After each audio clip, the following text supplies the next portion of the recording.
Hello, welcome back to my channel. आज का case England के एक मार्केट टाउन सॉलिहिल से है। सॉलिहिल खूबसूरत होने के साथ साथ एक बिजी टाउन है। यहाँ 1,25,000 लोग रहते हैं। उन्हीं में से एक 22 साल की रानीम भी थी, जो कि सीरिया में चलती वॉर के दौरान अपने 2 साल के बेटे के साथ अपनी माँ ख्वाला सलीम के पास इंग्लैंड शिफ्ट हुई। उसकी माँ और उसके स्टेप फादर मोहम्मद उसके आने से बहुत खुश थे।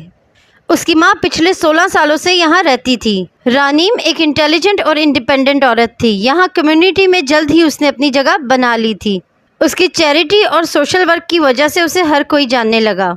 उसकी आंट नौर ने बताया कि उसकी आवाज़ बहुत खूबसूरत थी और उसका ख्वाब था कि वो एक दिन अपनी म्यूज़िक एल्बम रिलीज़ करेगी। इंग्लैंड में आते ही उसने कॉलेज ज्वाइन किया और अपने बेटे के साथ खुशी खुशी रहने लगी। उसकी आंट का कहना है कि जब रानीम कॉलेज में इनरोल्ड हुई तो उसकी खुशी का कोई ठिकाना नहीं था। उसकी पर्सनैलिटी इंतहाई ब्राइट और एनर्जेटिक थी। कॉलेज ज्वाइन करते ही उसकी मुलाकात जांबाज तरन से हुई। जांबाज हाल ही में अफगानिस्तान से इंग्लैंड आया था।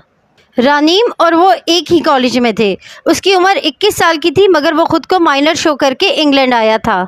रानीम को देखते ही वो उसके पीछे पड़ गया और उसे डेट के लिए मजबूर करने लगा। रानीम भी कुछ टाल मटोल के बाद उसके साथ डेट पर जाने के लिए मान गई।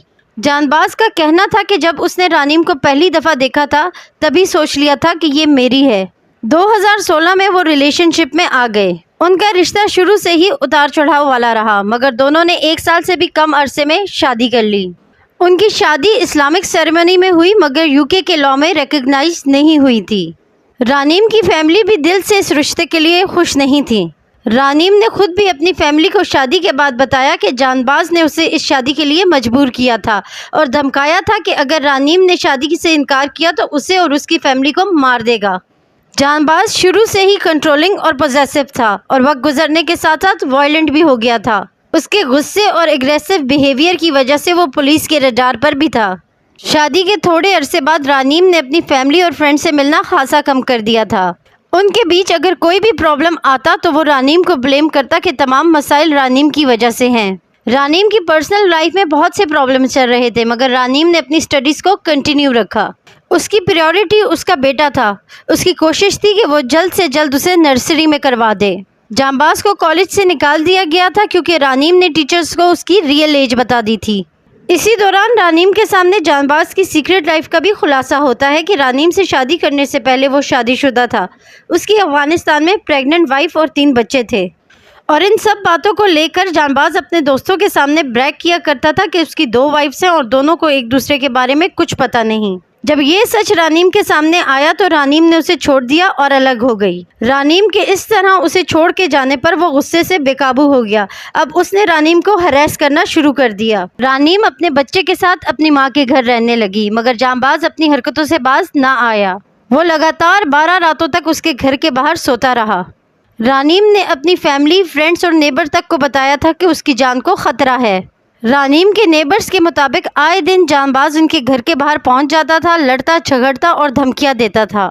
उसे ये सब करने से कई बार पड़ोसियों तक ने रोका था। उसकी इन धमकियों और हंगामों को रोकने के लिए पुलिस को कॉल करके बुलाया जाता तो उसका भी जानबाज पर कोई असर न होता। एक दिन जानबाज ने उनके घर ज़बरदस्ती घुसकर रामीन का फ़ोन तोड़ा और खूब शोर शराबा किया, जिसके बाद रानीम ने अपनी माँ की मदद से जानबाज के खिलाफ नॉन मोलेस्टेशन ऑर्डर लेने की कोशिश की और अपने वकील को शुरू से आखिर तक जानबाज की हर हरकत का खुलकर पहली बार बताया। जानबाज पर 16 अगस्त 2018 को कोर्ट ने रानीम के नज़दीक कम से कम 100 मीटर आने पर भी पाबंदी लगाई। रानीम को लगा कि आखिरकार उसकी लाइफ उसके कंट्रोल में आई है।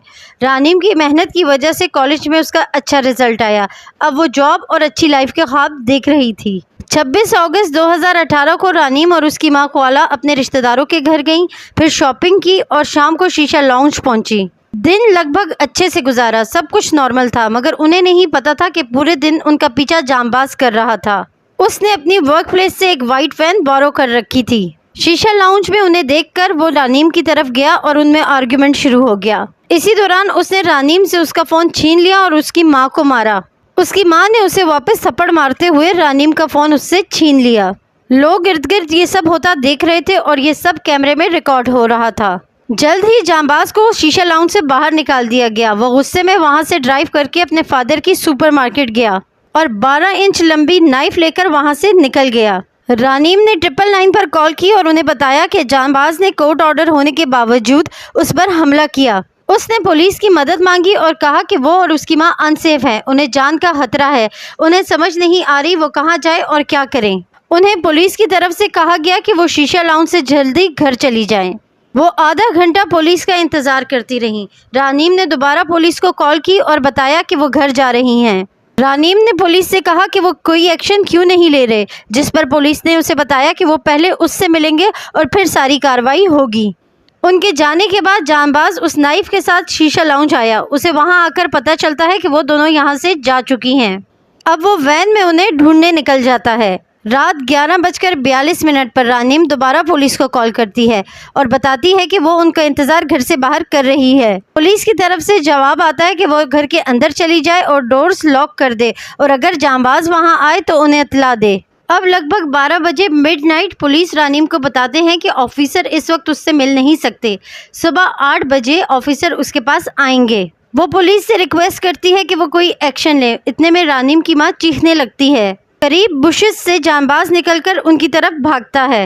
रानीम चीखती है कि वो यहाँ है, मैं उसे देख सकती हूँ, वो यहाँ है। वो फ़ोन पर ही थी कि जांबाज उस पर नाइफ से वार करना शुरू कर देता है। उसकी माँ उसे बचाने के लिए बढ़ती है तो उस पर भी चाकुओं के वार करता है।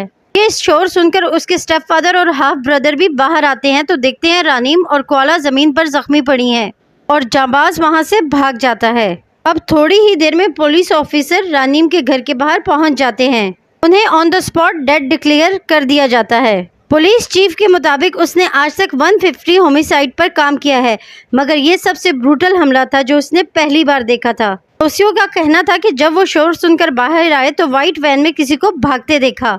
दूसरी तरफ जांबाज ने अपने कपड़े और नाइफ छुपा दिए और अपनी बियर्ड को शेव कर दिया ताकि वो पहचान में ना आए और थोड़ी देर के बाद उसे एक रेस्टोरेंट पापेस में रेड कलर की जैकेट में फूड ऑर्डर करते हुए कैमरा में देखा गया। शुरू से ही पुलिस के पास एक ही सस्पेक्ट था, जांबाज। अब उसे गिरफ्तार करने के लिए उसकी तलाश शुरू की जाती है। उसे हर तरफ तलाश किया जाता है मगर पुलिस जांबाज से छुपता फिर रहा था। पुलिस उसकी खबर देने वाले के लिए 5000 पाउंड्स का रिवॉर्ड भी अनाउंस करती है। उसके कंप्यूटर्स और सामान को पुलिस अपनी कस्टडी में लेती है और उसके हर उस ठिकाने की तलाश करती है जहां वो हो सकता था। उसे भागते हुए और छुपते फिरते 4 दिन गुजर गए थे।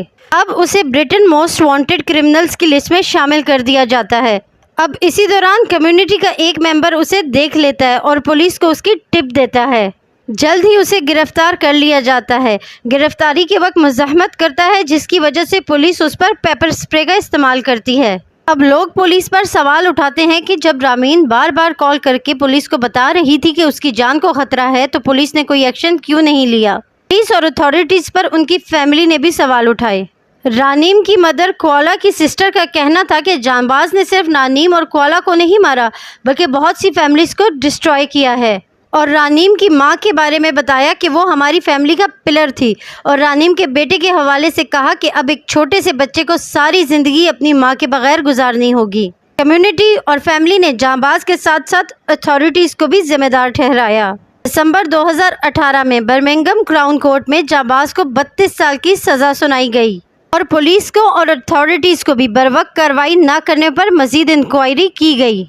पुलिस के चीफ ने मीडिया के सामने आकर रानीम और उसकी मां के डबल मर्डर पर फ़ौरन एक्शन न लेने पर माफ़ी मांगी।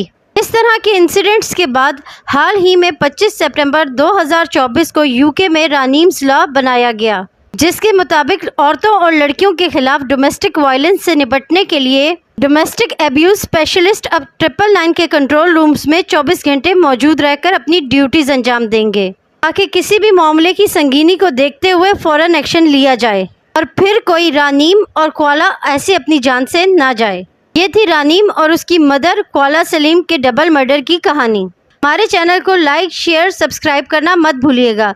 प्लीज़ हमें सपोर्ट कीजिए। Thank you so much for watching.